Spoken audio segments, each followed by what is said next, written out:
식당 구석에서 발견된 한 여군 하사의 한쪽 눈에 피멍든 얼굴, 그 상처를 발견한 한 헌병대장이 부대 전체 비리의 뿌리를 뽑는 정의로운 심판의 시작이 되는 이야기입니다.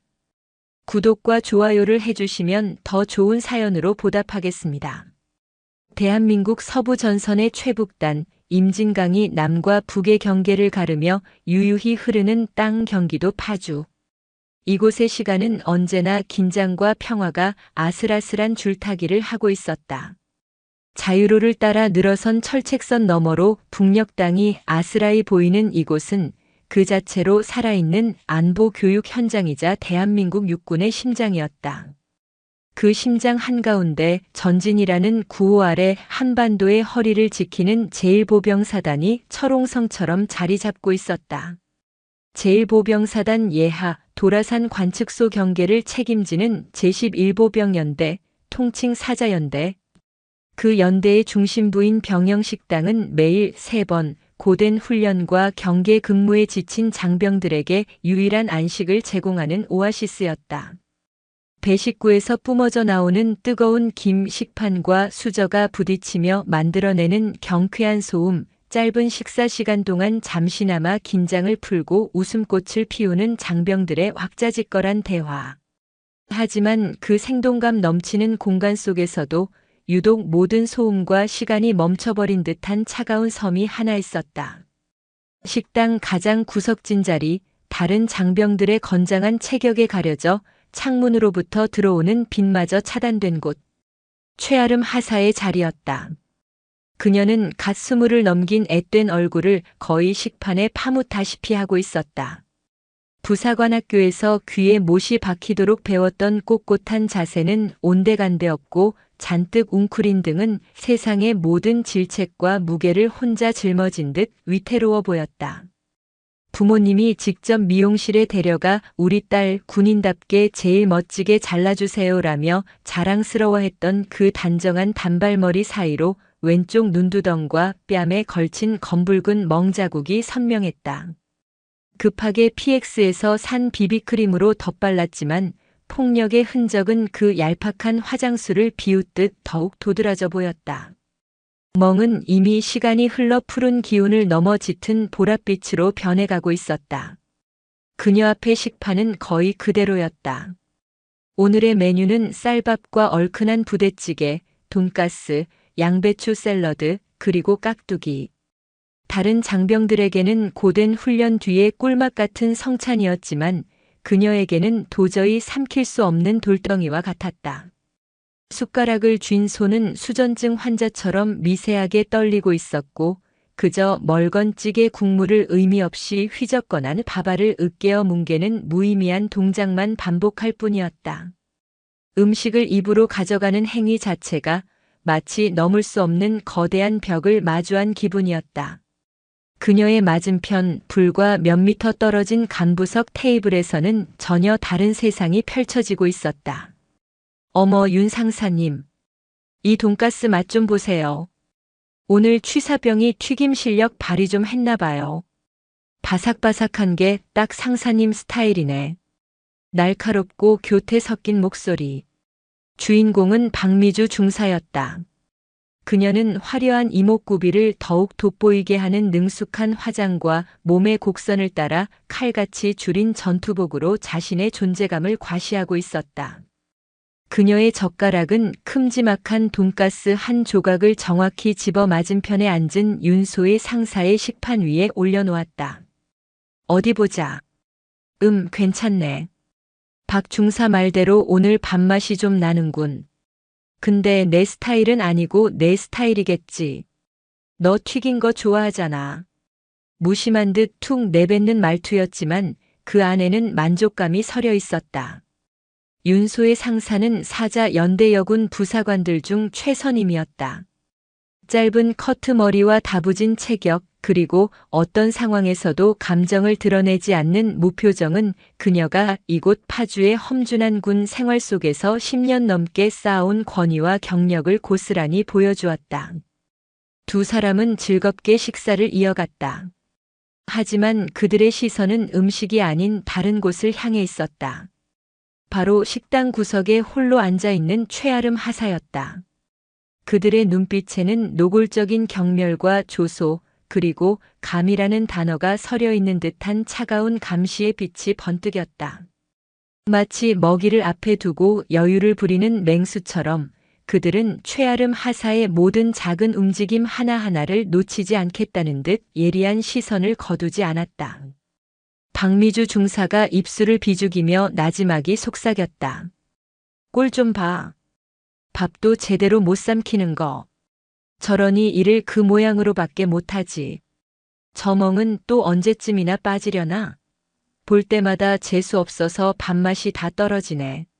내버려둬. 그래야 정신을 차리지. 요즘 애들은 말로 해서는 못 알아들어. 몸으로 직접 느껴봐야 군 생활이 만만한 게 아니구나 하고 깨닫는다니까. 전진부대 왔으면 전진부대답게 커야지, 안 그래?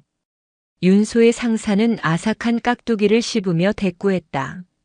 그녀의 목소리는 낮고 차분했지만 그 안에 담긴 냉혹함은 식당의 소음을 뚫고 최아름 하사의 등 뒤에 비수처럼 꽂혔다. 최아름 하사는 그들의 목소리가 들리지 않는 척 더욱더 고개를 숙였다. 하지만 온몸의 신경은 그들을 향해 곤두서 있었다. 등 뒤에서 느껴지는 따가운 시선과 귓가에 환청처럼 맴도는 비웃음 소리에 숨이 막혀왔다.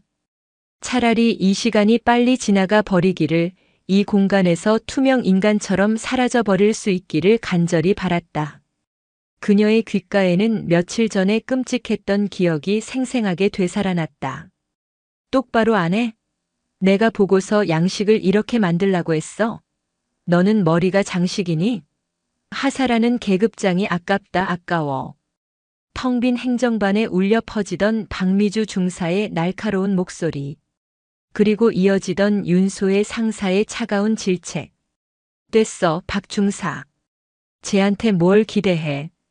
말귀도 못 알아듣는 애한테. 그냥 우리가 다시 하는 게 빨라.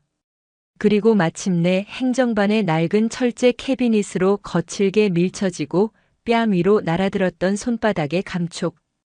그 순간의 충격과 고통, 그리고 수치심. 그 모든 것이 트라우마가 되어 그녀의 영혼을 갉아먹고 있었다. 주변의 다른 간부들은 그들의 관계를 모를 리 없었다. 하지만 누구 하나 나서는 이가 없었다. 윤소의 상사와 박미주 중사는 연대 내여군 사회에서 절대적인 권력이었다. 그들에게 밉보이는 것은 곧 자신의 군 생활이 험난해짐을 의미했다. 침묵은 암묵적인 동조였고 방관은 스스로를 지키기 위한 비겁한 생존 방식이었다. 최아름 하사는 숟가락을 내려놓았다.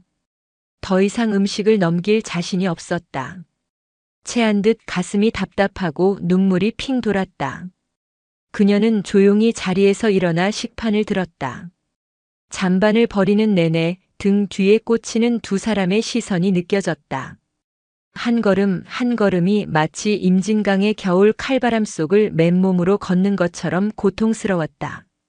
식당을 빠져나와 차가운 복도에 홀로 섰을 때 그녀는 비로소 참았던 숨을 몰아쉬었다. 하지만 해방감은 잠시뿐이었다. 곧이어 닥쳐올 오후 일과 그리고 또다시 마주해야 할 그들의 얼굴을 떠올리자 절망감이 파도처럼 밀려왔다. 언제까지 버틸 수 있을까? 스스로에게 던진 질문에 답을 찾을 수 없었다. 전진부대의 가을은 깊어지고 있었지만 최아름 하사의 마음은 이미 가장 깊고 어두운 혹한의 한가운데에 갇혀 있었다. 최아름 하사가 일으킨 작은 파문이 채 가라앉기도 전 병영 식당의 왁자지껄한 분위기를 순식간에 얼어붙게 만드는 인물이 등장했다. 식당의 육중한 문이 열리고 헌병 완장을 찬 장교 전투복 차림의 남자가 들어섰다. 180이 훌쩍 넘는 훤칠한 키에 다부진 체격, 그리고 무엇보다 시선을 사로잡는 것은 그의 눈빛이었다. 날카롭고 예리하게 벼려진 칼날 같은 눈빛. 그는 식당 내부를 천천히 하지만 집요하게 훑었다. 그의 시선이 닿는 곳마다 이제 막 입대한 이등병들의 경직된 자세부터 식사를 거의 마친 말년 병장들의 능청스러운 표정까지 순식간에 정리되었다. 웃음소리가 잦아들고 수다스럽던 입술이 굳게 닫혔다. 강지혁 중령. 제1보병사단 전진부대의 헌병대장이었다. 그의 등장은 예고 없는 서리와도 같았다. 사단 헌병대장은 부대 내 법과 규율 그 자체를 상징하는 존재였다. 특히 강지혁 중령은 원리원칙을 중시하고 그 어떤 불의나 편법도 용납하지 않는 성격으로 전진부대 내에서는 이미 명성이 자자했다. 그의 별명은 전진의 메스. 부패한 환부를 보면 지위고하를 막론하고 정확하고 차갑게 도려낸다는 의미에서 붙여진 별명이었다. 중령이라는 그의 계급은 그의 칼날에 더욱 무거운 힘을 실어주었다. 그는 정기적인 위생 점검 및 군기 순찰을 위해 제11보병연대 식당을 찾은 길이었다. 그의 뒤를 따르는 사단 헌병대 수사관들의 굳은 표정은 이 순찰이 결코 형식적인 절차가 아님을 말해주고 있었다. 배식구부터 확인한다. 조리도구 위생 상태, 식자재 유통기한, 남은 음식물 처리까지 규정대로 전부 꼼꼼하게 체크하도록. 낮고 단호한 목소리로 지시를 내린 강지혁 중령은 직접 식당 내부를 순찰하기 시작했다. 그의 발걸음은 소리 없이 부드러웠지만 그가 지나가는 자리마다 팽팽한 긴장감이 감돌았다. 장병들은 최대한 소리를 내지 않으려 애쓰며 식사에만 집중하는 척했다. 간부석에 앉아있던 윤소의 상사와 박미주 중사 역시 표정이 굳어 있었다. 그들은 재빨리 서로 눈빛을 교환했다. 하필 오늘 이 시간에. 그들의 눈빛은 그렇게 말하고 있었다. 그들은 애써 태어난 척 식사를 계속했지만 평소와 같은 여유는 찾아볼 수 없었다. 강지혁 중령의 시선은 식당 전체를 훑다가 한 곳에 멈췄다. 식당 구석 거의 비어있는 식판을 앞에 두고 고개를 숙인 채 미동도 없는 최아름 하사의 모습. 주변의 활기찬 분위기와 극명한 대조를 이루는 그녀의 모습은 잘 짜인 군대라는 그림 속의 이질적인 얼룩처럼 단번에 그의 주의를 끌었다. 상태가 이상한데. 그의 예리한 직감이 경고 신호를 보냈다. 단순히 식욕이 없거나 몸이 좋지 않은 장병의 모습과는 달랐다. 그녀의 주변을 감싸고 있는 공기는 절망과 체념, 그리고 깊은 슬픔으로 가득 차 있었다. 마치 보이지 않는 무언가에 짓눌려 있는 듯한 모습이었다. 강지혁 중령은 발걸음을 그쪽으로 옮겼다. 그의 움직임을 감지한 윤소의 상사와 박미주 중사의 심장이 철렁 내려앉았다. 박미주 중사는 저도 모르게 마른 침을 삼켰다. 왜 저쪽으로 가시는 거지? 조용히 해. 우리가 뭘 어쨌다고. 윤소의 상사는 애써 침착함을 유지하려 했지만 숟가락을 쥔 손에 힘이 들어가는 것은 어쩔 수 없었다. 강지혁 중령은 최아름 하사의 테이블 앞에 섰다. 하지만 그녀는 인기척을 느끼지 못한 듯 여전히 고개를 숙인 채였다. 소속과 이름이 뭔가. 낮고 차분한 목소리. 하지만 그 안에는 거스를 수 없는 권위가 담겨 있었다. 최아름 하사는 화들짝 놀라며 고개를 들었다. 그리고 자신의 눈앞에 서 있는 사람이 사단 헌병대장 강지혁 중령이라는 것을 확인한 순간 그녀의 얼굴은 새하얗게 질려버렸다. 당황한 눈동자가 쉴 새 없이 흔들렸다. 제11보병연대 본부중대 최아름 하사입니다. 목소리는 기어들어갈 듯 작았고 심하게 떨리고 있었다. 고개 들어봐. 강지혁 중령의 목소리는 한 톤 더 낮아졌다. 그의 시선은 이미 그녀의 얼굴에 드리워진 상처의 그림자를 포착하고 있었다. 최아름 하사는 망설였다. 이 상황을 어떻게든 피하고 싶었다. 고개를 드는 순간 애써 감추려 했던 모든 것이 드러날 터였다. 그녀의 시선은 도움을 청하듯 윤소의 상사와 박미주 중사를 향했다.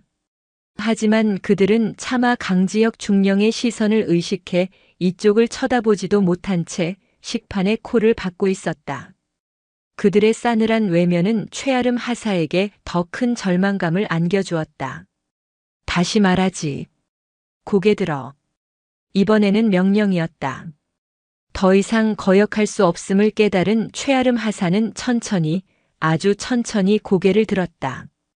체념과 두려움이 뒤섞인 그녀의 눈동자가 강지혁 중령의 눈과 마주쳤다. 그리고 마침내 모든 것이 드러났다. 비비크림으로도 가려지지 않은 검붉은 멍자국, 부어오른 눈두덩이, 희미하게 남은 긁힌 자국까지.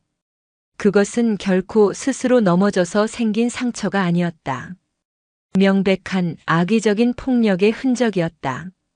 그 순간 강지혁 중령의 눈빛이 싸늘하게 변했다.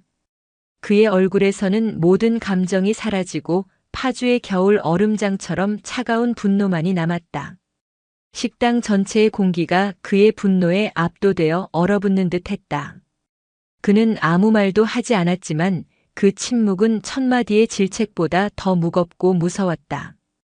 그의 시선이 최아름 하사의 얼굴에서 천천히 윤소의 상사와 박미주 중사에게로 향했다. 두 사람은 그 시선을 느끼고 저도 모르게 몸을 움찔했다. 애써 태어난 척하던 그들의 얼굴은 이미 공포로 하얗게 질려 있었다. 강지혁 중령은 다시 최아름 하사를 바라보았다. 그의 차가운 눈빛 속에 아주 희미한 연민과 같은 것이 스쳐 지나갔다. 그는 이 모든 상황의 전말을 직감적으로 깨달았다. 이것은 단순한 사고가 아니라 힘의 불균형 속에서 벌어진 추악한 폭력 사건이라는 것을. 누가 그랬나?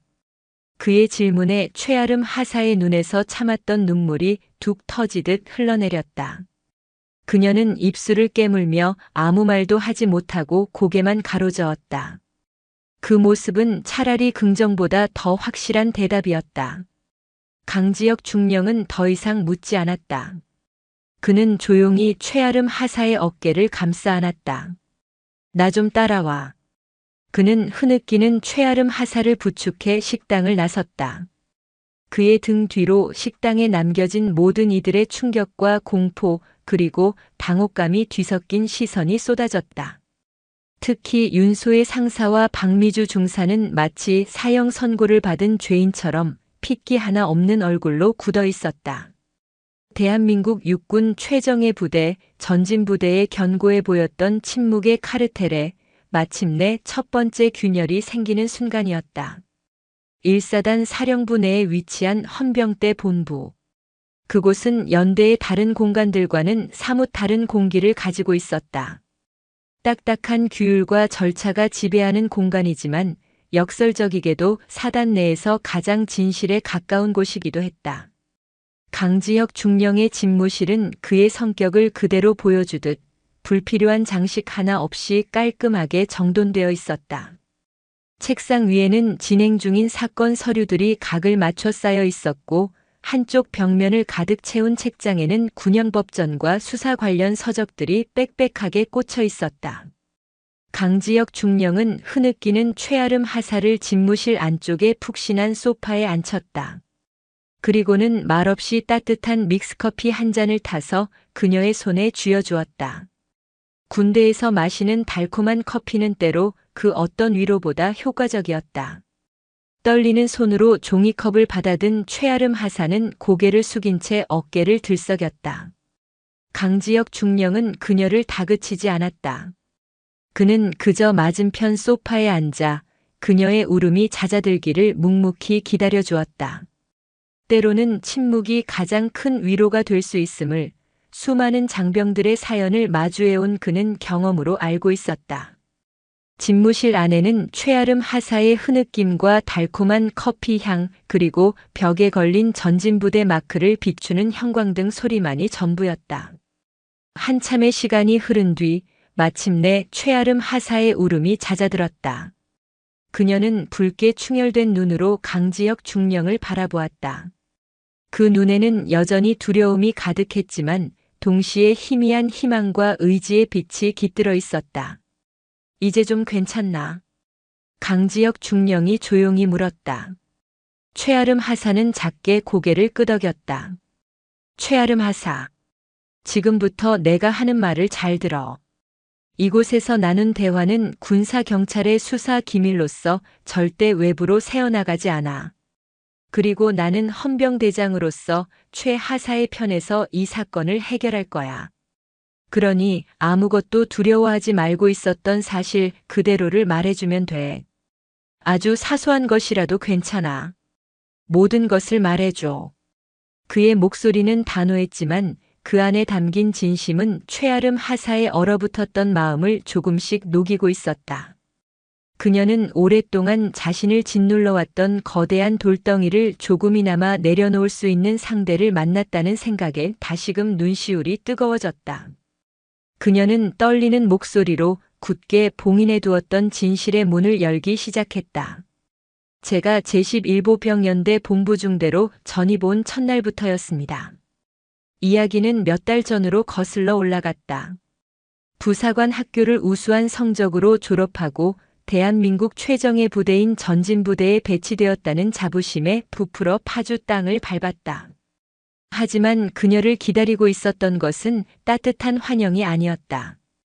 윤소의 상사와 박미주 중사는 처음부터 그녀를 탐탁지 않게 여겼다. 자신들의 인맥이 아닌 다른 경로를 통해 굴러온 돌이라는 이유에서였다. 괴롭힘은 교묘하고 집요하게 시작되었다. 처음에는 업무를 통해서였다. 일부러 복잡하고 어려운 업무를 가르쳐주지도 않은 채 떠넘기고는 사소한 실수를 트집 잡아 전체 간부들 앞에서 공개적으로 망신을 주었다. 지난 유격 훈련 때는 일부러 보급품 목록을 잘못 전달하여 그녀가 훈련 내내 다른 간부들에게 비난을 받게 만들기도 했다. 점차 괴롭힘은 노골적인 따돌림으로 이어졌다. 윤소의 상사와 박미주 중사는 다른 여군 부사관들에게 최아름 하사와 말을 섞지 말라고 무언의 압력을 가했다. 식당에서도 일과 시간에도 심지어 주말에도 그녀는 언제나 혼자였다. 투명 인간 취급을 당하는 고통은 파주의 겨울 추위보다 더 시리고 아팠다. 그러다 언어 폭력이 시작됐습니다. 제 외모나 부모님에 대한 비난, 그리고 차마 입에 담기 힘든 성적인 모욕까지 서슴지 않았습니다. 주말에 면회 온 제 남자친구 사진을 보고는 그걸로 또 최아름 하사의 목소리가 심하게 떨렸다. 그녀는 그들이 뱉었던 더러운 말들을 떠올리며 입술을 깨물었다. 그리고 마침내 폭력은 물리적인 형태로 진화했다. 처음에는 어깨를 거칠게 밀치는 것에서 시작했다. 복도를 지나갈 때 일부러 부딪혀 넘어뜨리고는 사과 한마디 없이 지나쳤다.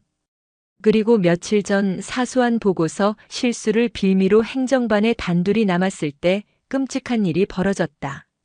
박미주 중사가 제 뺨을 때렸습니다.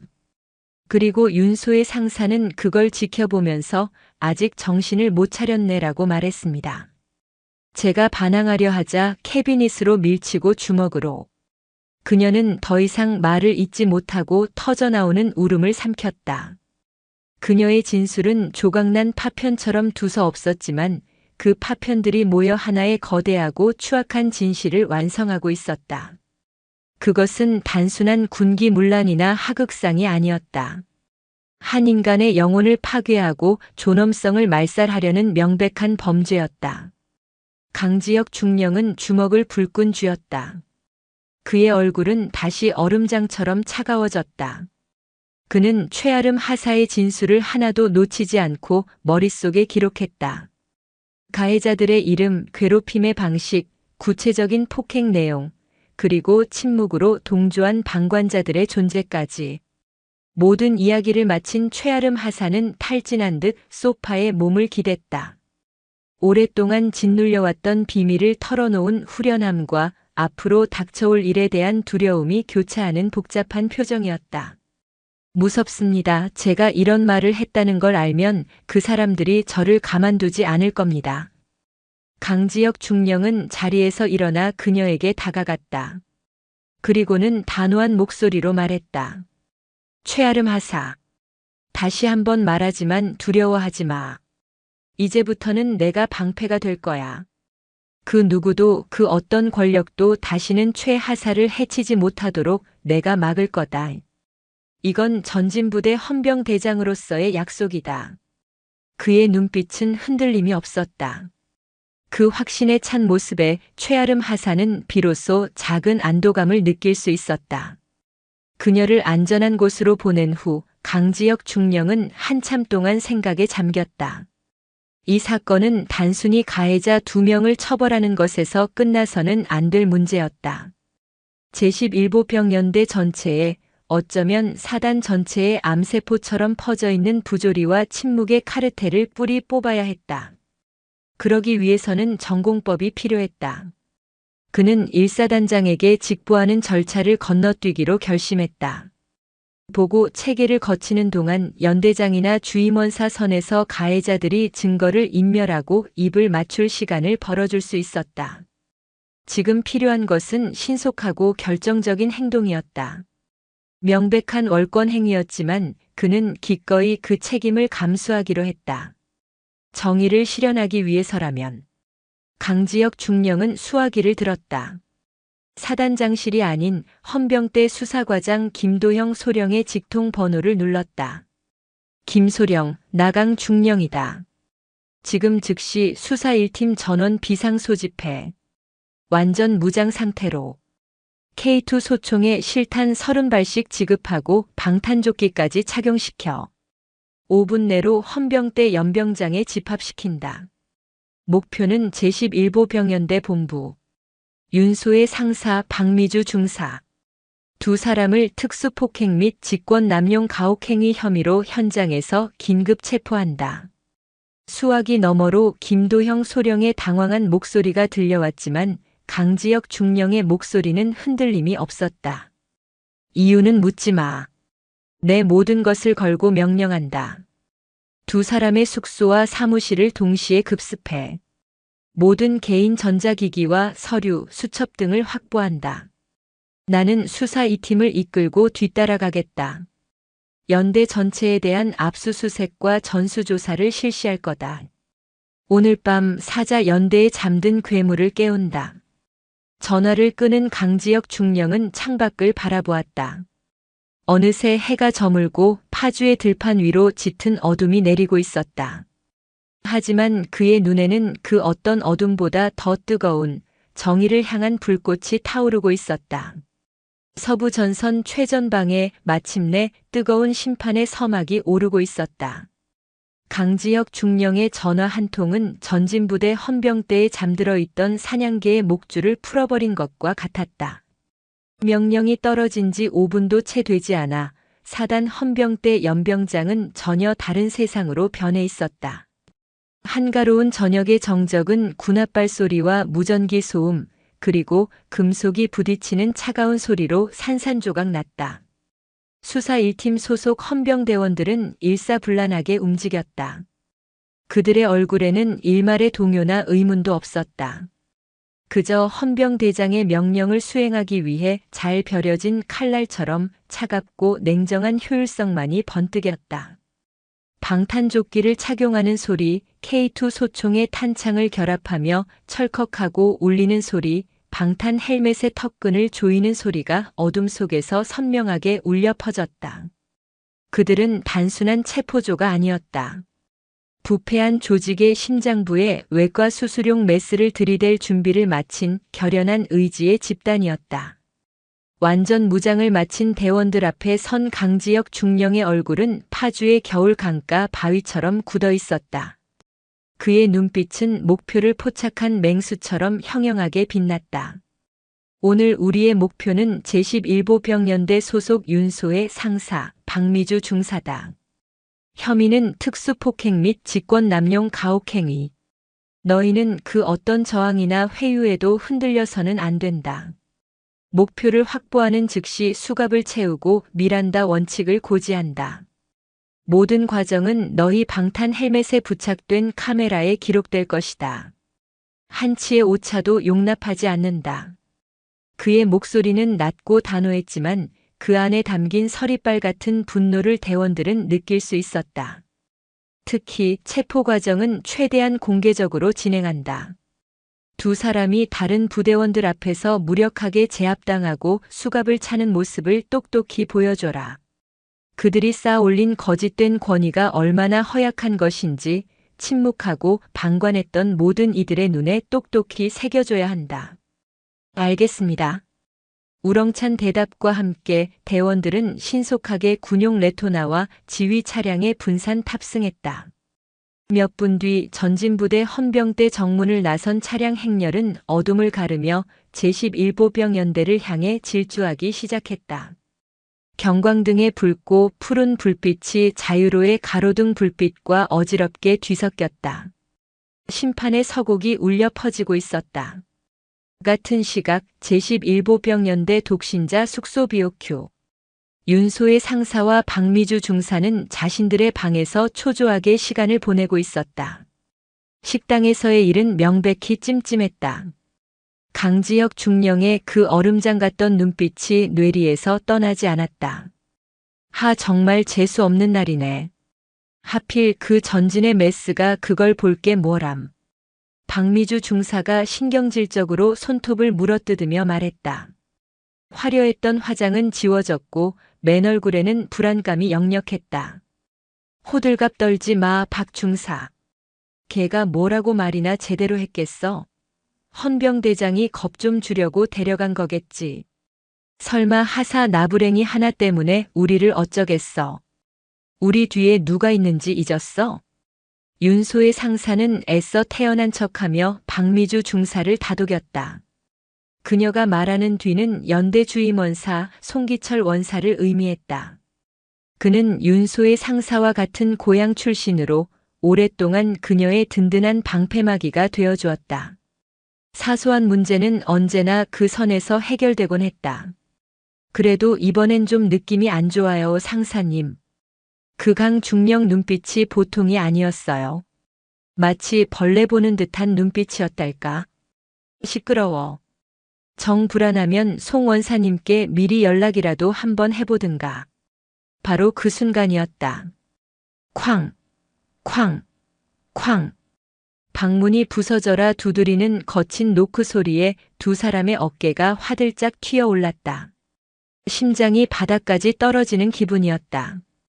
누구세요?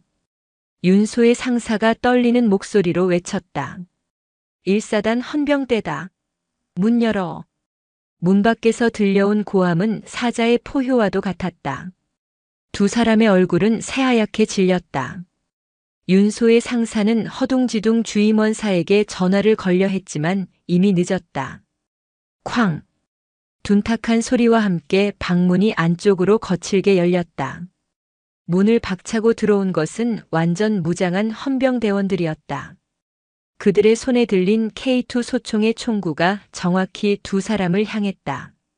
눈 깜짝할 사이에 방 안은 위압적인 전투복과 방탄 헬멧으로 가득 찼다.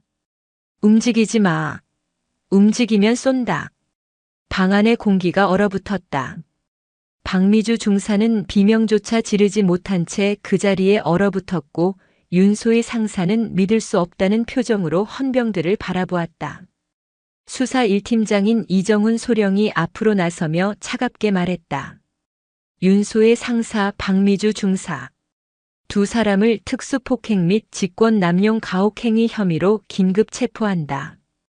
당신들은 변호사를 선임할 수 있으며 변명의 기회가 있고 불리한 진술을 거부할 권리가 있다. 미란다 원칙이 고지되는 동안 다른 대원들이 다가와 두 사람의 팔을 뒤로 꺾었다. 이거나. 너희들 지금 뭐 하는 짓이야? 내가 누군 줄 알고. 윤소의 상사가 뒤늦게 발악하며 저항했지만 단련된 헌병대원의 힘을 당해낼 수는 없었다. 그녀의 손목에 차가운 금속 감촉의 수갑이 철컥하고 채워졌다. 그 소리는 그녀가 쌓아 올린 모든 것이 무너지는 소리처럼 들렸다.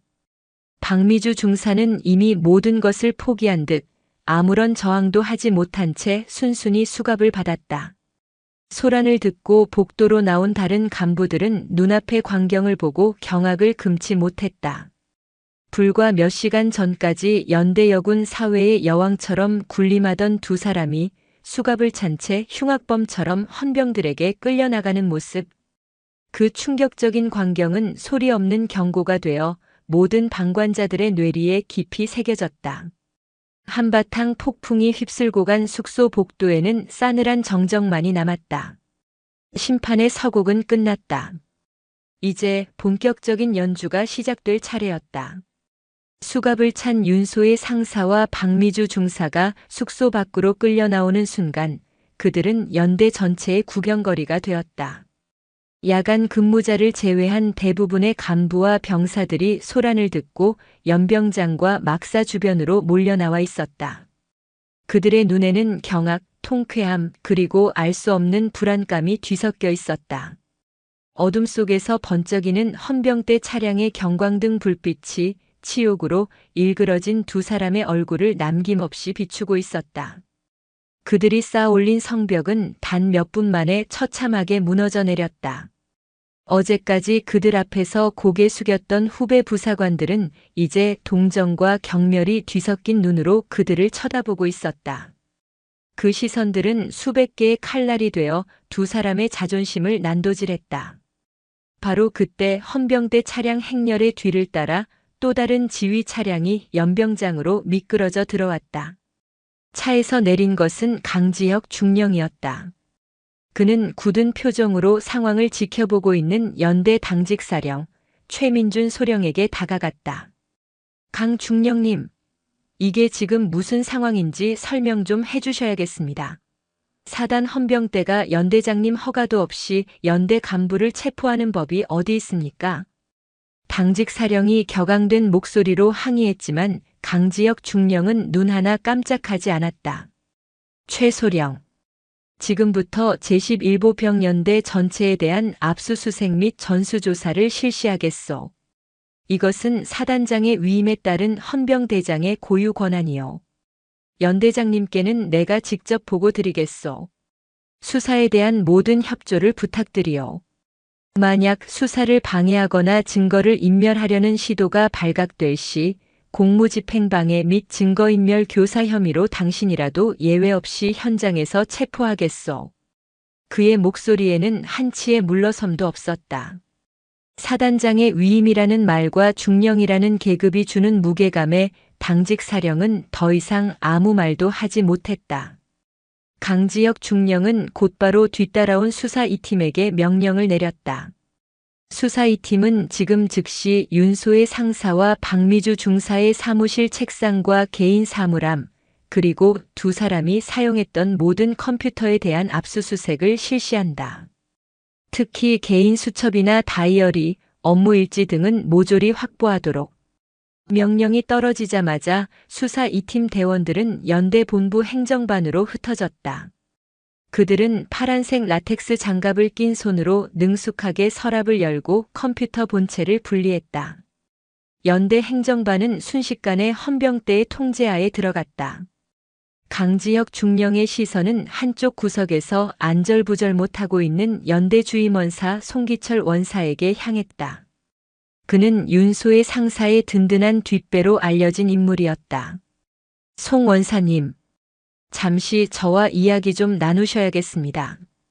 강지혁 중령은 송기철 원사를 아무도 없는 연병장 구석으로 데려갔다.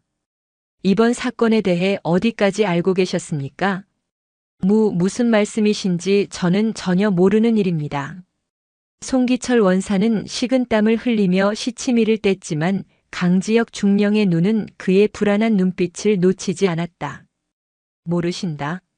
연대 여군 부사관들 사이에서 몇 달간 이런 일이 벌어졌는데 연대 주임원사께서 전혀 모르셨다는 건 상식적으로 납득이 가지 않습니다. 제게 거짓말을 하시면 상황만 더 악화될 뿐입니다. 그 순간 행정반을 수색하던 수사관 한 명 박현우 중사가 다급하게 달려와 강지혁 중령에게 작은 수첩 하나를 건넸다. 그것은 박미주 중사의 책상 서랍 가장 깊숙한 곳에서 발견된 개인 다이어리였다. 강지혁 중령은 랜턴 불빛 아래에서 다이어리를 빠르게 훑어내려갔다. 그의 미간이 점점 더 깊게 찌푸려졌다. 다이어리에는 최아름 하사에 대한 조롱과 괴롭힘의 내용뿐만 아니라 전혀 예상치 못했던 내용들이 날짜별로 꼼꼼하게 기록되어 있었다. 오늘 윤 상사랑 같이 송 원사님께 인사드림. PX 물품 대금 남은 거 20만 원 챙겨드렸더니 좋아하심. 유류고 정 하사한테 부탁해서 경유 20리터 빼돌림. 윤 상사 차 주유 완료. 송 원사님 부탁으로 휴가 나가는 김진우 일병 편에 봐주고 부모님한테 과일 한 박스 받음. 역시 군 생활은 라인을 잘 타야 해. 그것은 단순한 가혹행위를 넘어선 부대 내 비리의 복마전이었다.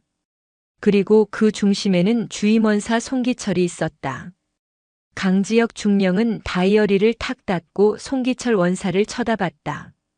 그의 눈빛은 이제 경멸감으로 가득 차 있었다. 송 원사님, 이래도 정말 아무것도 모르시는 겁니까? 송기철 원사는 다이어리를 보고 얼굴이 사색이 되었다. 다리가 후들거려 그 자리에 주저앉을 뻔했다. 그가 애써 지키려 했던 성벽은 이제 안에서부터 완벽하게 무너져 내리고 있었다. 한편 사단 헌병대 취조실. 박미주 중사는 여전히 자신의 상황을 인정하지 못하고 있었다. 내가 뭘 잘못했는데요? 후배 군기 좀 잡은 게 그렇게 큰 죄예요? 나도 다 그렇게 배웠어요. 이게 전진부대 전통이라고요. 그녀는 책상을 치며 소리쳤지만 맞은편에 앉은 베테랑 수사관은 눈 하나 깜짝하지 않고 그녀의 다이어리를 책상 위에 펼쳐 보였다. 군기. 박미주 중사. 여기 적힌 PX 물품 횡령, 유류절도, 금품 수수는 어떤 전통에 해당되는 겁니까? 수사관의 차가운 질문에 박미주 중사의 얼굴에서 모든 핏기가 사라졌다. 그녀는 그제야 자신이 거대한 수렁에 빠졌음을 깨달았다. 그녀가 믿었던 성벽은 사실 모래성이었을 뿐이었다. 다음 날 새벽 동이 트기 전에 푸르스름한 어둠이 파주의 들판을 감싸고 있을 때였다. 제11보병연대 전 장병 및 간부들은 갑작스러운 비상소집 명령에 따라 연병장에 도열해 있었다. 잠이 덜 깬 병사들의 웅성거림과 간부들의 불안한 속삭임이 차가운 새벽 공기 속에 뒤섞여 묘한 긴장감을 만들어냈다. 어젯밤 연대를 뒤흔들었던 헌병대의 급습은 하룻밤 사이에 온갖 흉흉한 소문을 만들어낸 뒤였다. 연병장 단상 위에는 연대장도 주임원사도 아닌 강지혁 중령이 홀로 서 있었다. 그의 뒤로는 무장한 헌병들이 마치 그림자처럼 도열해 있었고 그 모습은 연대원들에게 엄청난 위압감을 주었다. 마침내 강지혁 중령이 마이크를 잡았다. 연병장의 모든 소음이 거짓말처럼 멎었다. 수백 명의 시선이 단상 위에 그에게로 향했다. 제11보병연대 장병 및 간부 여러분. 나는 1사단 헌병대장 강지혁 중령이다. 그의 목소리는 확성기를 통해 연병장 전체에 낮고 단단하게 울려 퍼졌다. 어젯밤 나는 이 자리에서 2명의 부사관을 체포했다. 윤소의 상사 박미주 중사.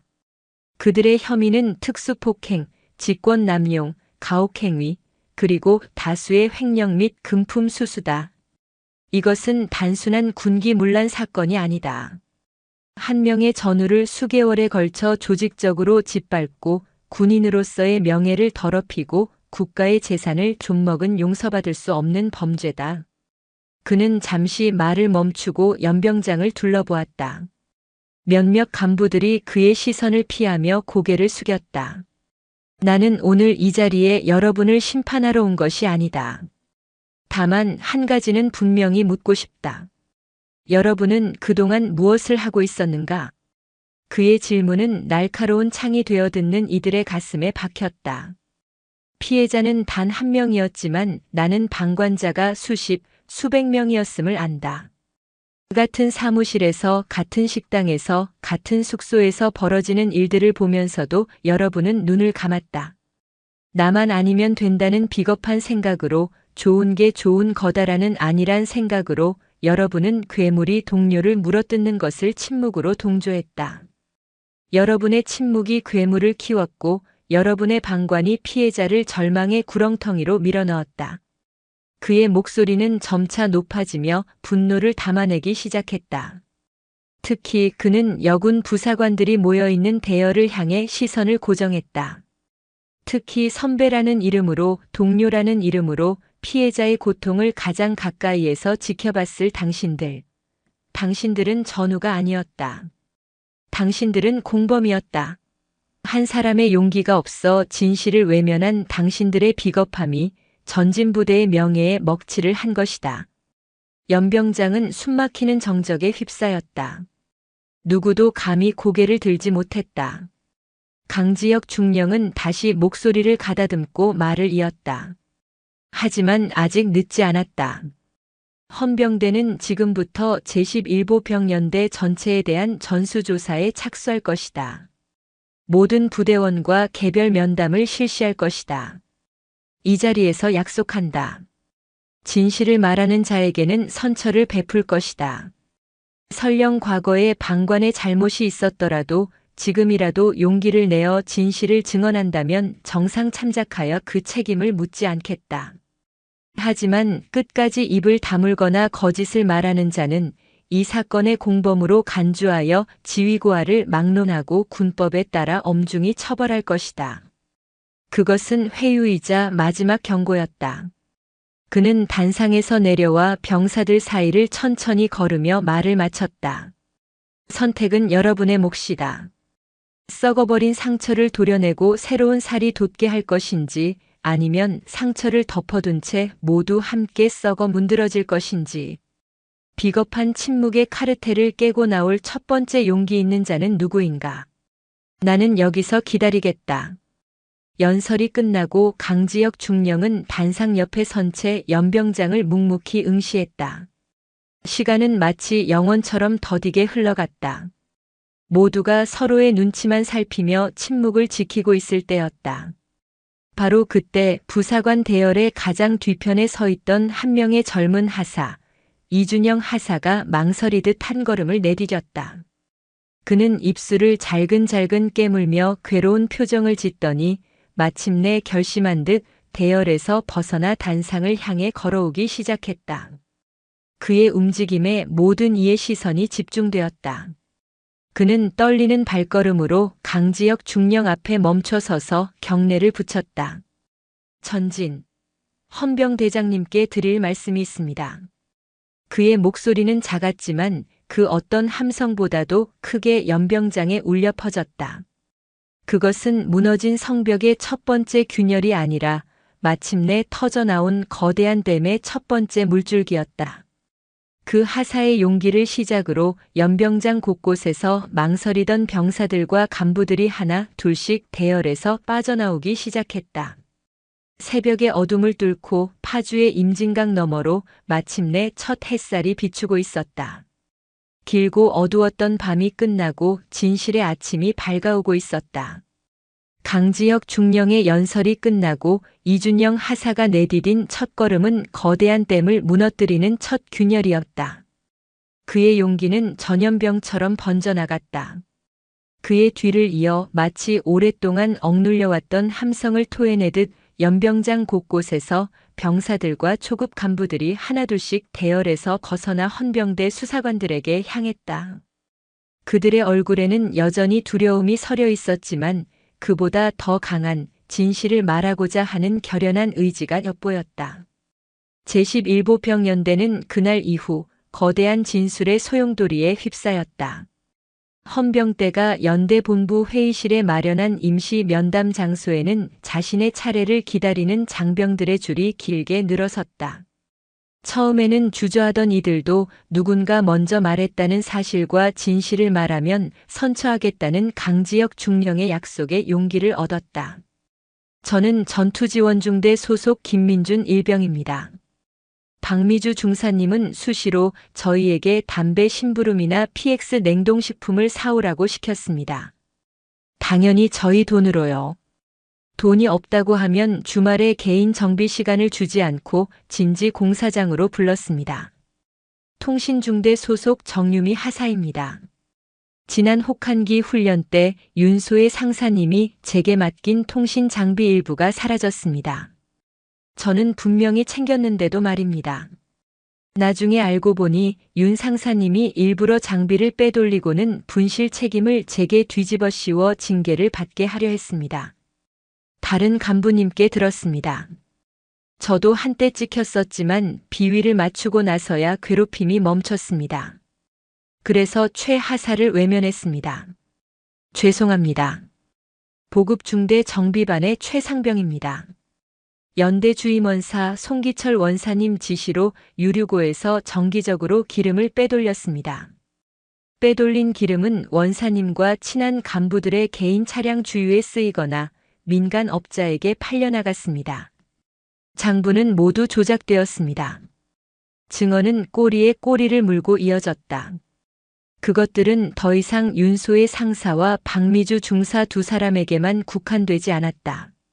그들의 악행은 빙산의 일각에 불과했다. 면담이 진행될수록 연대 전체에 거미줄처럼 퍼져 있는 거대한 부패의 실체가 드러나기 시작했다. 그리고 그 거미줄의 중심에는 연대 주임원사 송기철이 있었다. 송기철 원사님은 간부들의 근무 평정 순번을 조작해주겠다고 약속하고 뒷돈을 받았습니다. 명절 때마다 부대 근처 식당이나 상점들에게서 상납을 요구했습니다. 부대 출입 차량 검문 편의를 봐준다는 명목이었습니다. 병사들의 휴가나 보직을 좋은 곳으로 빼주는 대가로 그 부모들에게서 금품을 받았습니다. 제 동기인 박상철 병장도 그렇게 해서 GOP 경계 근무에서 연대 본부 행정병으로 빠졌습니다. 진술들은 충격적이었다. 병사와 간부들의 사기를 책임지고 아버지 같은 역할을 해야 할 주임원사가 실제로는 자신의 배를 채우기 위해 부대를 사유화하고 있었던 것이다. 강지혁 중령은 쏟아지는 진술들을 바탕으로 압수된 증거물들을 재검토했다. 박미주 중사의 다이어리에 암호처럼 적혀있던 이름과 숫자들은 이제 명확한 의미를 갖게 되었다. 송 원사님께 사과 상자 전달이라는 문구는 단순한 선물이 아니라 뇌물이었으며 PX 결산 마이너스 처리는 장부 조작을 통한 횡령의 증거였다. 헌병대 사이버 수사팀은 윤소의 상사와 송기철 원사의 차명 계좌를 추적해냈고 그 안에서는 출처가 불분명한 거액의 돈들이 오간 정황이 포착되었다. 진실의 급류는 걷잡을 수 없이 거세졌다. 이제 사건의 본질은 두 여군 부사관의 가혹행위에서 연대 주임원사가 주도한 군부대 내 체계적 비리 및 부패 사건으로 변모하고 있었다. 강지혁 중령은 자신의 책상 위에 펼쳐진 수사 상황판을 바라보았다. 윤소희와 박미주로 시작된 작은 선은 이제 송기철 주임원사를 중심으로 수많은 인물들과 복잡하게 얽힌 거대한 관계도를 그리고 있었다. 이건 괴물을 키운 게 아니라 괴물이 둥지를 틀고 있었던 거군. 그는 씁쓸하게 중얼거렸다. 이 정도 규모의 비리가 오랫동안 자행되었다면 연대장과 연대 참모들이 과연 몰랐을까? 몰랐다면 무능이고 알았다면 직무유기이자 공범이었다. 어느 쪽이든 그냥 넘어갈 수는 없는 일이었다. 수사의 칼날은 이제 연대의 더 높은 곳을 향해야만 했다. 강지혁 중령은 깨달았다. 이 급류를 멈추게 할 사람은 오직 한 명뿐이라는 것을. 그는 수화기를 들어 일사단장 비서실의 번호를 눌렀다. 헌병대장 강지혁 중령입니다. 사단장님께 긴급 대면 보고를 요청합니다. 제11보병 연대의 존폐가 걸린 문제라고 전해주십시오. 수화기 너머로 비서실장의 긴장된 목소리가 들려왔다. 진실의 급류는 이제 전진부대의 최고 지휘관의 문 앞까지 밀려들고 있었다. 일사단장 집무실의 공기는 무겁게 가라앉아 있었다. 대한민국 육군에서 소장이라는 계급이 갖는 무게, 그리고 최전방 사단장이라는 직책이 주는 권위가 집무실 전체를 지배하고 있었다. 집무실의 주인인 이현수 소장은 지장과 맹장의 면모를 동시에 갖춘 인물로 정평이 나 있었다. 냉철한 판단력으로 부하들을 이끌면서도 작전과 규율에 관해서는 한치의 양보도 없는 강직한 군인이었다. 그는 자신의 책상 앞에 부동자세로 서 있는 강지혁 중령을 말없이 바라보고 있었다. 강지혁 중령이 들고 온 중간 수사 결과 보고서는 그의 책상 위에 놓여 있었다.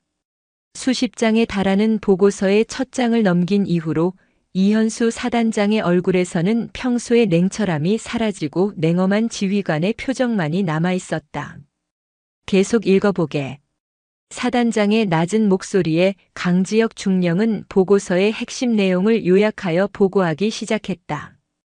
윤소혜, 박미주 두 부사관의 가혹행위에서 시작하여 본물처럼 터져나온 다른 장병들의 증언, 그리고 마침내 드러난 송기철 주임원사의 체계적인 비리까지. 그의 보고가 이어질수록 사단장의 미간은 점점 더 깊게 패여갔다. 결정적인 것은 헌병대 수사관들이 밤을 새워 찾아낸 과거의 기록이었다.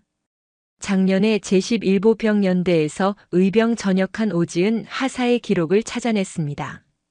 전역 사유는 군 복무 부적응으로 인한 우울증이었습니다. 저희가 수소문 끝에 오 하사와 연락이 닿았습니다. 강지혁 중령은 잠시 숨을 고른 뒤 가장 충격적인 사실을 보고했다. 오지은 하사 역시 윤소혜, 박미주에게 똑같은 방식의 괴롭힘을 당한 피해자였습니다.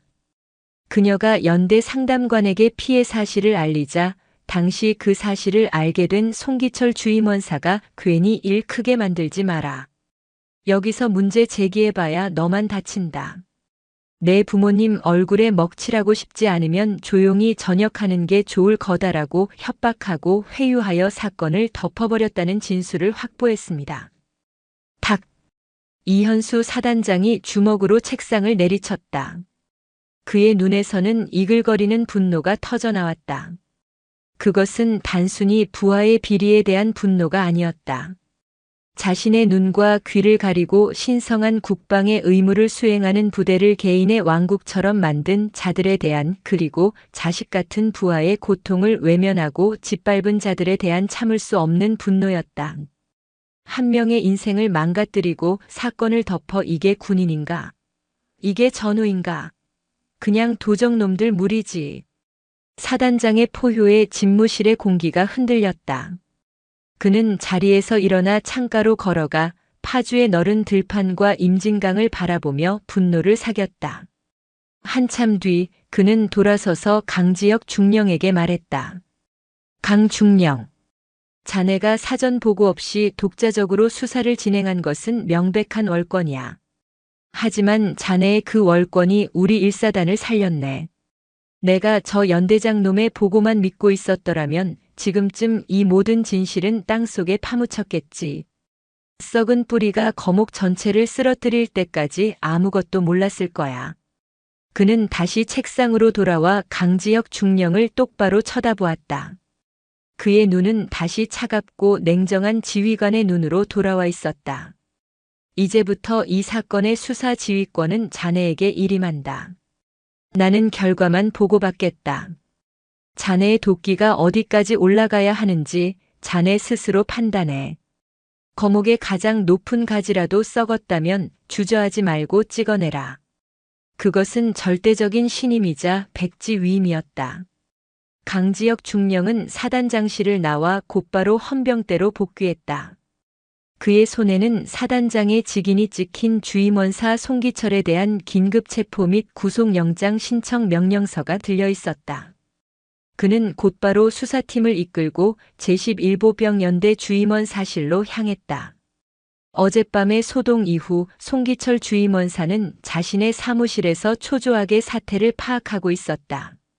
그는 여전히 자신이 가진 인맥과 권력으로 이 위기를 빠져나갈 수 있을 것이라 믿고 있었다. 쾅! 주임원 사실 문이 열리고 강지혁 중령과 무장한 헌병들이 들이닥쳤다.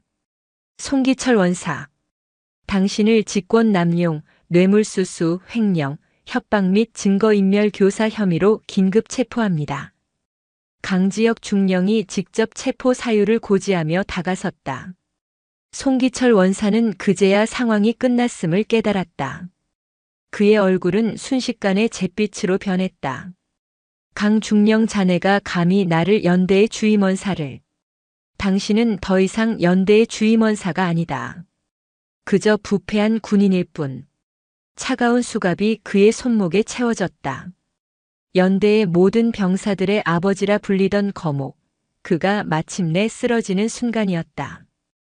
헌병대 차량에 오르던 그의 눈에 멀리서 자신을 지켜보는 연대장 김태석 대령의 창백한 얼굴이 보였다. 이제 도끼는 더 높은 곳을 향할 준비를 하고 있었다. 송기철 주임원사의 체포는 제11보병 연대에 거대한 충격파를 던졌다. 그것은 단순한 부사관 한 명의 구속이 아니었다. 연대의 실질적인 권력이자 상징이었던 인물이 무너졌다는 것을 의미했다. 연대 내에 견고하게 형성되어 있던 침묵의 카르텔과 부패의 연결고리가 마침내 끊어지는 순간이었다. 사단장 이현수 소장의 분노는 이제 전진부대 전체를 뒤흔드는 거대한 태풍이 되어 몰아치기 시작했다. 그는 강지혁 중령의 최종 보고를 받은 직후 한치의 망설임도 없이 칼을 뽑아들었다. 그의 결단은 신속하고 단호했다. 가장 먼저 제11보병 연대장인 김태석 대령과 연대 참모 전원이 지휘 책임 및 감독 소홀의 책임을 물어 전원 보직 해임되었다. 특히 김태석 연대장은 사단 본부 감찰부의 특별 조사를 받게 되었다. 그의 군 생활은 사실상 끝난 것이나 다름없었다. 연대장의 화려했던 집무실은 하루아침에 주인을 잃었고 그의 책상 위에는 미처 정리하지 못한 서류들만이 덩그러니 남아 그의 몰락을 증명하고 있었다. 이현수 사단장의 분노는 여기서 그치지 않았다.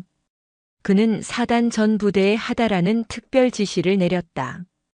금일부로 제1보병사단은 부대 내 모든 부조리와 악습을 척결하기 위한 특별 정화 기간에 돌입한다. 각급 부대 지휘관은 부대원과의 1:1 면담을 통해 고충 및 애로사항을 전수 파악하고 그 결과를 7일 이내에 사단장에게 직보할 것.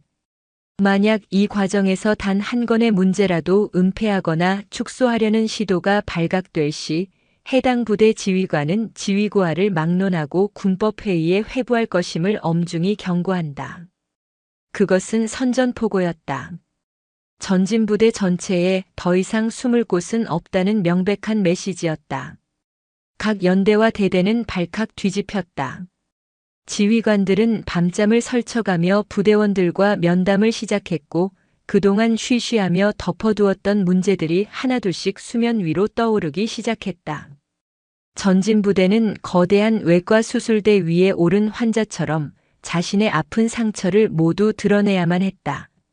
이 모든 폭풍의 중심에 서 있는 강지혁 중령은 잠시 숨을 돌릴 틈도 없이 수사의 고삐를 더욱 바짝 조였다.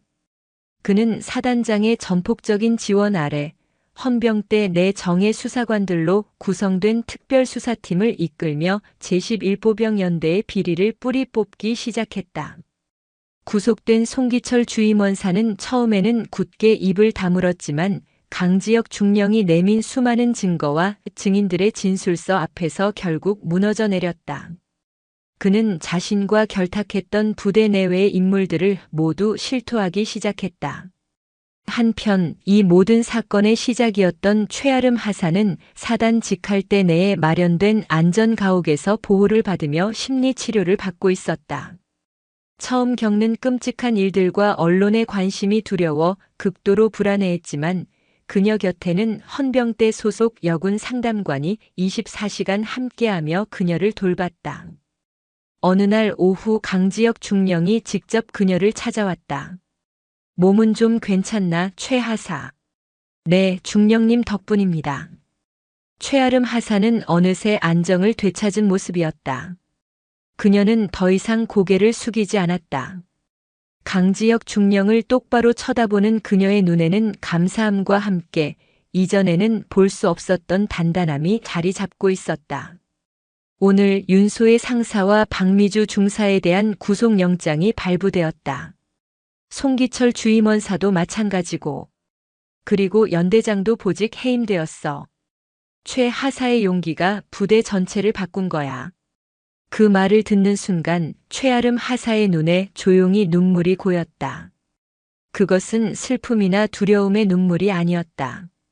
자신의 작은 용기가 헛되지 않았다는 안도감과 정의가 살아있다는 것을 확인한 감격의 눈물이었다. 감사합니다. 정말 감사합니다. 중령님. 내가 아니라 최 하사 스스로가 해낸 일이야. 절대 잊지 마. 당신은 피해자일 뿐 당신의 잘못은 아무것도 없어. 강지혁 중령은 따뜻한 격려를 남기고 자리에서 일어났다. 아직 그가 해야 할 일은 끝나지 않았다. 그날 저녁 강지혁 중령은 사단장 이현수 소장의 호출을 받고 다시 그의 집무실을 찾았다. 사단장은 그에게 새로운 명령서를 건넸다. 강 중령. 자네를 금일부로 1사단 특별감찰팀장으로 임명한다. 기존 헌병대장 임무와 겸직이야. 자네에게 우리 전진부대의 썩은 살을 도려낼 메스를 맡기겠네.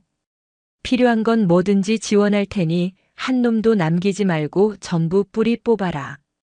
우리 전진부대를 다시 그 이름에 걸맞은 가장 명예롭고 깨끗한 부대로 만들어주게. 사단장의 눈빛은 그 어느 때보다 진지하고 간절했다. 강지혁 중령은 두 말 없이 명령서를 받아들고 경례를 붙였다. 전진. 명 받들겠습니다. 전진부대의 빛나는 부대 마크가 그 어느 때보다 무거운 책임감으로 그의 어깨 위에서 타오르고 있었다. 진짜 전쟁은 이제부터 시작이었다. 시간이 흘러 파주에 지독했던 여름이 물러가고 임진강의 갈대밭이 서서히 황금빛으로 물들기 시작하는 가을이 찾아왔다. 전진부대를 뒤흔들었던 거대한 태풍은 이제 법정의 엄숙한 판결만을 남겨두고 있었다. 제1보병사단 보통군사법원. 그곳에서 지난 몇 달간 대한민국 군의 명예를 더럽혔던 자들에 대한 마지막 심판이 내려지고 있었다.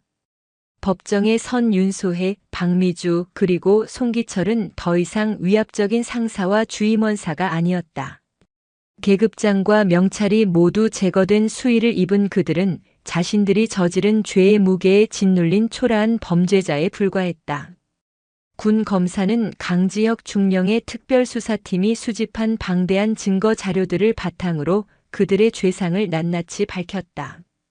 수십 명에 달하는 피해자와 증인들의 일관된 진술, 박미주의 다이어리에 적힌 범죄 기록, 차명 계좌의 거래 내역, 그리고 모든 것을 자백한 송기철의 진술까지. 그들이 빠져나갈 구멍은 어디에도 없었다. 군사법원 재판부는 이 사건을 군 조직의 근간을 뒤흔든 최악의 부패 스캔들이자 전우회라는 군의 가장 숭고한 가치를 짓밟은 반인륜적 범죄로 규정했다. 판결이 내려지는 순간 법정의 공기는 얼음처럼 차갑게 얼어붙었다. 피고인 송기철 전 육군 원사. 피고인은 부대의 아버지로서 장병을 보살펴야 할 본분을 망각하고 직위를 이용하여 금품을 수수하고 부대 재산을 횡령하였으며 부하의 범죄 사실을 인지하고도 이를 은폐, 협박한 죄질이 극히 불량함이 인정된다. 이에 피고인을 파면하고 징역 15년을 선고한다. 피고인 윤소희 전 육군 상사. 피고인은 선임 부사관으로서 후배를 이끌어야 함에도 불구하고 상습적으로 가혹행위와 폭행을 저질렀으며 주임원사와의 결탁을 통해 부대 내 비리를 주도하는 등 죄질이 매우 무겁다. 이에 피고인을 파면하고 징역 10년을 선고한다. 피고인 박미주 전 육군 중사. 피고인 역시 상습적인 가혹행위와 폭행의 주범이며 횡령과 절도 등 다수의 범죄에 적극적으로 가담한 사실이 인정된다. 이에 피고인을 파면하고 징역 8년을 선고한다. 망치 소리와 함께 그들의 군 생활은 치욕스럽게 막을 내렸다. 그들은 군 교도소로 이송되었고 그들이 쌓아 올렸던 모든 것은 한 줌의 재로 사라졌다. 또한 사건의 지휘 책임을 물어보직 해임되었던 김태석 전 연대장은 강제 전역 조치되었으며 비리를 알면서도 묵인했던 다수의 간부들 역시 중징계를 피하지 못했다. 전진부대는 썩은 살을 도려내는 고통스러운 수술을 성공적으로 마친 것이다. 몇 달 뒤 제11보병 연대에는 새로운 바람이 불고 있었다. 신임 연대장으로 부임한 박서준 대령은 부임 첫날 전 장병을 연병장에 집합시키고 이렇게 말했다. 나는 오늘 여러분에게 딱 한 가지만 약속하겠다. 이 순간부터 우리 사자 연대에는 그 어떤 부조리도 억울한 눈물도 없을 것이다. 선임은 후임을 인격으로 존중하고 후임은 선임을 진심으로 신뢰하는 부대. 힘들 때 기댈 수 있는 진짜 전우가 있는 부대를 만들겠다. 잘못된 과거를 되풀이하지 않고 가장 명예로운 부대로 거듭나자. 연대는 빠르게 안정을 되찾아갔다. 병사들의 표정은 눈에 띄게 밝아졌고 간부들 사이에서도 건강한 소통이 이루어지기 시작했다. 과거의 상처가 완전히 아문 것은 아니었지만 그 상처 위에 새로운 희망의 싹이 돋아나고 있었다. 한편 모든 사건의 시작이었던 최아름 하사는 긴 휴가와 심리치료를 마치고 자신의 미래를 결정해야 할 기로에 서 있었다. 사단장 이현수 소장은 그녀를 직접 집무실로 불러 선택지를 주었다. 최 하사. 그동안 마음고생이 많았네. 이제 최 하사는 두 가지 길 중 하나를 선택할 수 있네. 첫째는 명예롭게 전역하는 길이야. 국가유공자에 준하는 모든 예우와 보상을 약속하지. 둘째는 군에 남는 길일세. 원한다면 전진부대가 아닌 육군 본부 직할의 가장 모범적인 부대로 전출시켜주겠네. 어떤 선택을 하든 나는 최 하사의 결정을 존중할 것이야. 최아름 하사는 잠시 생각에 잠겼다. 끔찍했던 기억을 뒤로하고 군을 떠나는 것이 어쩌면 가장 쉬운 길일지도 몰랐다. 하지만 그녀의 뇌리에는 강지혁 중령이 자신에게 했던 말이 맴돌았다. 당신의 잘못은 아무것도 없어. 그녀는 더 이상 과거의 상처 뒤에 숨고 싶지 않았다. 사단장님, 저는 군에 남겠습니다. 그녀의 단호한 대답에 이현수 사단장은 놀란 표정을 지었다. 그리고 만약 가능하다면 제가 가고 싶은 부대가 있습니다. 어디든 말해보게. 1사단 헌병대로 가고 싶습니다. 그녀의 대답은 모두의 예상을 뛰어넘는 것이었다. 그녀는 자신이 겪었던 아픔을 통해 자신과 같이 억울한 일을 당하는 전우들을 지켜주는 사람이 되고 싶다는 새로운 꿈을 갖게 된 것이었다. 그녀의 눈빛은 그 어느 때보다 단단하고 맑게 빛나고 있었다. 그로부터 1년 뒤 가을 햇살이 따사롭게 내리쬐는 1사단 사령부 연병장. 이제는 헌병대의 어엿한 중사가 된 최아름은 후배 헌병들의 군기를 지도하고 있었다. 지난 1년간 그녀는 혹독한 훈련과 교육을 모두 이겨냈고 누구보다 강인하고 사명감 넘치는 군인으로 성장해 있었다. 그녀의 얼굴에서는 더 이상 과거의 그늘을 찾아볼 수 없었다. 멀리서 그 모습을 지켜보던 강지혁 중령의 입가에 희미한 미소가 번졌다. 그 역시 이번 사건을 성공적으로 마무리한 공로를 인정받아 대령 진급 심사를 앞두고 있었다. 훈련을 마친 최아름 중사가 그에게 다가와 경례를 붙였다. 중령님, 지켜봐 주셔서 감사합니다. 내가 한 게 있나? 최 중사가 스스로의 힘으로 일어선 거지.